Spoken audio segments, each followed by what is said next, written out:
மகாபாரதம் பாகம் 2. நெஞ்சில ஏகப்பட்ட வேதனை, ஆனா பேசாம இருந்தான்.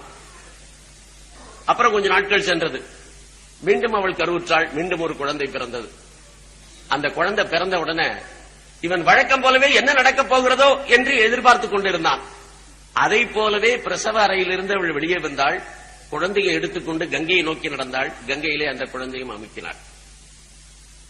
இந்த இரண்டாவது குழந்தை கொலை செய்யப்பட்டு விட்டது என்கின்ற விஷயம் தெரிந்தவுடனே அமைச்சர்கள் வந்தார்கள். ராஜ புரோகிதர் வந்தார்.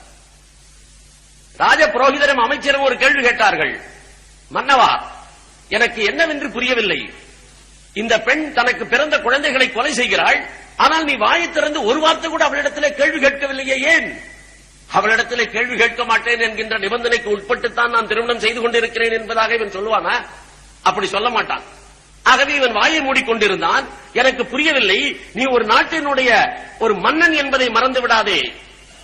நீ சாதாரண மனிதன் அல்ல.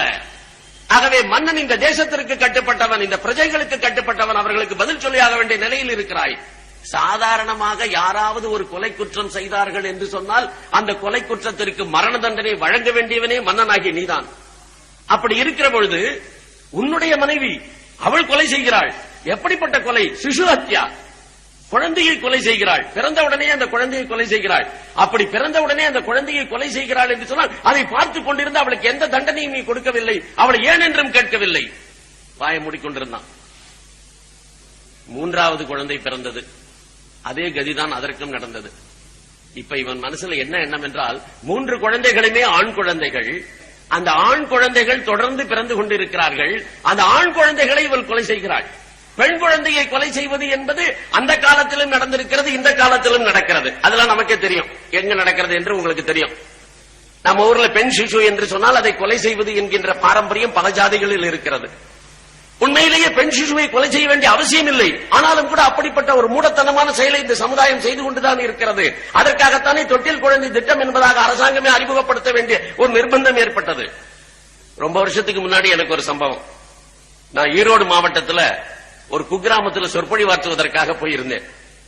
அப்ப அந்த கிராமத்தில் சொற்பொழிவு முடிந்து கிட்டத்தட்ட ராத்திரி 10-10:30 மணிக்கு மேல என்ன ஒருத்தர் அழைத்துக் கொண்டு இன்னும் கொஞ்சம் குக்கிராமமா இருக்கக்கூடிய ஒரு இடத்துக்கு கூட்டிட்டு போய் இரவு உணவு உங்களுக்கு அங்கதான் ஏற்பாடாகி இருக்கிறது என்று சொல்லி அழைத்துக் கொண்டு போனார். கிட்டத்தட்ட நள்ளிரவு நேரம். நாங்கள் அப்பதான் சாப்பிடவே போறோம். அப்படி சாப்பிட போன போது அந்த வீட்டுக்குள்ள நுழைந்து அவர் உட்கார்ந்து கொஞ்ச நேரம் பேச ஆரம்பிச்ச உடனே சொன்னார், எங்க ஊர்ல ஏதாவது பெண் குழந்தை பிறந்தது என்று சொன்னால் நாங்கள் கொன்று விடுவோம்.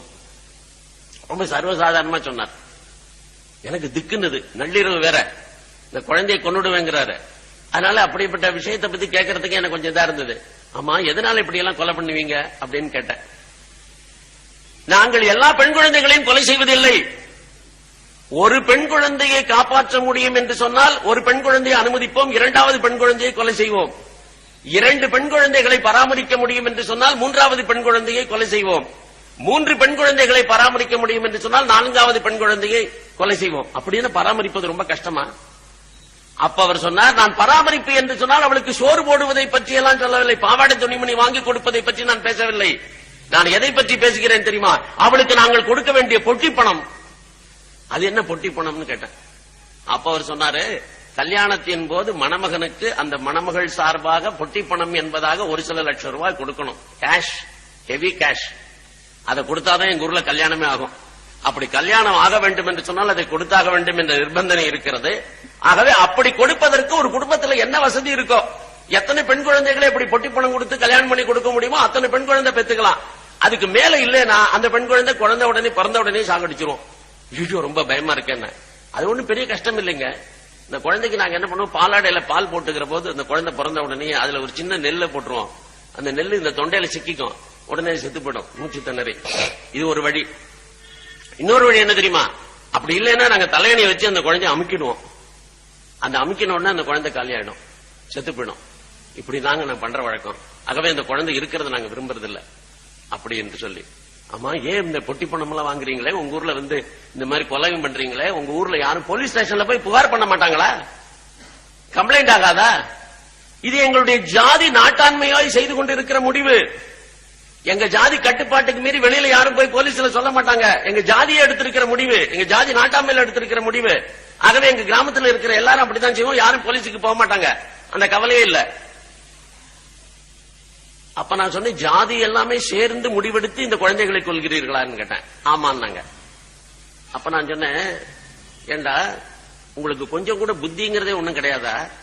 ஒரு ஜாதியே சேர்ந்து பொட்டி பணம் கொடுக்க முடியவில்லை என்பதற்காக பெண் குழந்தைகள் பிறந்தால் கொலை செய்யலாம் என்பதாக முடிவெடுக்கிறீர்கள். ஆனால் அதே ஜாதி சங்கம் சேர்ந்து ஒரு நாளைக்கு கூட்டம் போட்டு நம்முடைய ஜாதியில இனிமே பெண் எடுப்பது பெண் கொடுப்பது என்று சொன்னால் யாரும் பொட்டி பணம் வாங்கக்கூடாது என்பதாக நீ முடிவெடுக்க வேண்டியதானே. இந்த ஜாதி சங்கம் எது கொலைக்கு துணை நிற்கிறதோ அந்த ஜாதி சங்கம், அந்த ஜாதி நாட்டாண்மை ஏன் இந்த பொட்டி பணத்தை நிறுத்துவதற்கு முன்வரவில்லை அப்படின்னு கேட்டேன். நாங்க அதை பத்தி எல்லாம் சிந்திச்சதே கிடையாதுன்னா. இன்றைக்கும் கூட ஈரோடு, சேலம், கோயம்புத்தூர், தர்மபுரி பல மாவட்டங்கள்ல நீங்கள் பார்த்தீர்கள் என்று சொன்னால் ஒரு பெண் குழந்தையை தாய் அவளுடைய அனுமதியின் பேர்ல, பாட்டி அவளுடைய அனுமதியின் பேர்ல, நாத்தனார் அவளுடைய அனுமதியின் பேர்ல, அத்தை அவளுடைய அனுமதியின் பேர்ல, அப்பன் அவனுடைய அனுமதியின் பேர்ல அந்த குழந்தை கொலை செய்யப்படுகிறது. ஆகவே பெண் குழந்தை கொலை செய்யப்படுவது இந்து சமுதாயத்தில் ஒரு பெரிய பிரச்சனையே இல்ல. அது நடந்து கொண்டிருக்கிறது, அன்றைக்கும் நடந்திருக்கலாம். ஆனா இவருக்கு என்ன ஆச்சரியம் என்று சொன்னால், இவனுக்கு பிறந்திருக்கிற 3 குழந்தைகளும் இதுவரைக்கும் இருக்கக்கூடியதெல்லாம் ஆண் குழந்தைகள். அந்த ஆண் குழந்தைகளை ஒரு தாய் கொள்கிறாள். அவளை கேள்வி கேட்க முடியாத ஒரு நிர்பந்தமான நிலைமை. அதுக்கப்புறமும் பொறுத்துக் கொள்ள முடியவில்லை அமைச்சர்களாலே, புரோகிதர்களாலே. ஒவ்வொரு முறையும் அவருக்கு நீ ஒரு மன்னவன் என்று சொன்னால் உடனடியாக அதற்குரிய தண்டனையை இவளுக்கு வழங்க வேண்டும் என்று சொல்ல ஆரம்பித்தார்கள். அவனும் இப்படியே காலம் ஓட்டி 7 குழந்தைகள் பிறந்தன. 7 குழந்தைகள் பிறந்த வரைக்கும் அப்படி 7 குழந்தைகளையும் அவன் கொலை பண்ணான்.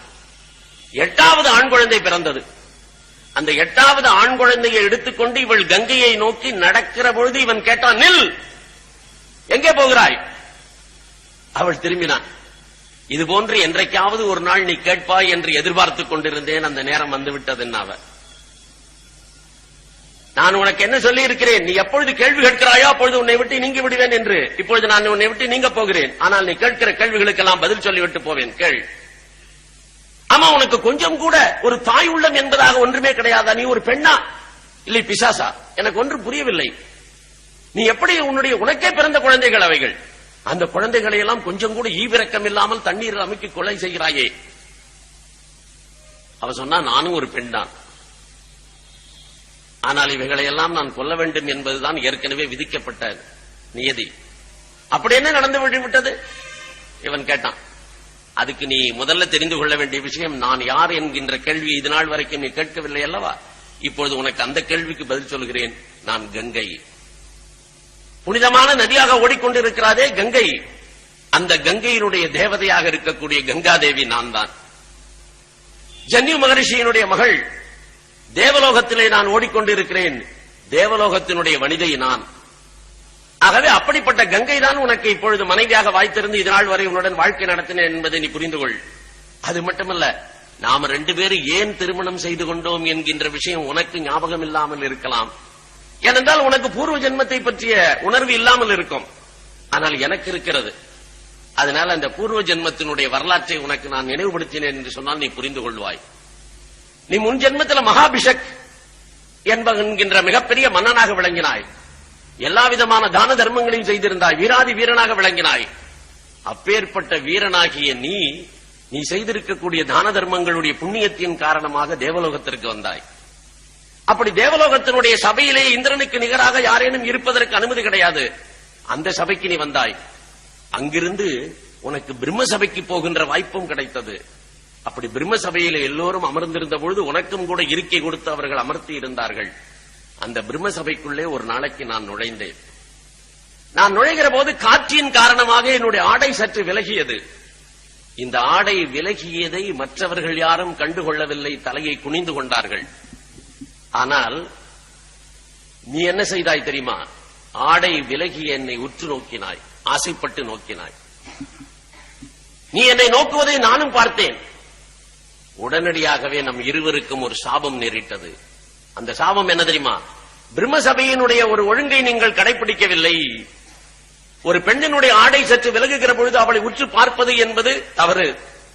ஆகவே அந்த செயலை செய்ததன் காரணமாக நீ மானுடர்களுக்கிடையே இருக்கக்கூடிய இயல்பான இந்த தன்மையின் காரணமாக இந்த செயலை செய்திருக்கிறீர்கள். ஆக நீங்கள் 2 பேருமே மானுடர்களாக கொஞ்ச நாட்கள் வாழ்க்கை நடத்தியாக வேண்டும். அப்பொழுது இவள் உனக்கு விருப்பமில்லாத செயல்களை எல்லாம் செய்வாள். அதையெல்லாம் நீ பொறுத்துக் கொண்டு வாழ வேண்டியது என்பதாக சொன்னார்கள்.